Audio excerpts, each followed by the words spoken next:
నమస్తే అండి అందరికీ. సొరకాయ సర్వపిండి ఎప్పుడైనా తిన్నారా అండి? చాలా టేస్టీగా ఉంటుంది. హీట్ బాడీ ఉంటుంది కదా, అలాంటి వాళ్ళకైతే చాలా మంచిది.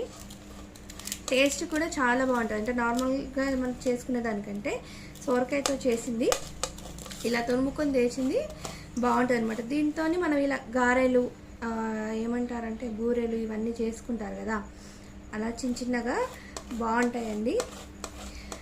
స్నాక్ లాగా కూడా పిల్లలకి చేసి ఇవ్వచ్చు. ఒకసారి ట్రై చేసి చూడండి. ఇందులో ఈ రసము మనకి ఇందులో ఉండే వాటర్ సరిపోతాయండి. ఒకవేళ సరిపోలేదనుకోండి కొద్దిగా ఇలా చిమ్ముకొని మనం చేసుకోవచ్చు.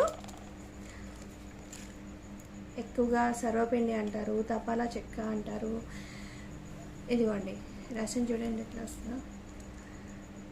వాటర్ చాలా అంటే ఇది హెల్త్కి చాలా మంచిదండి. ఇలా మీరు కూడా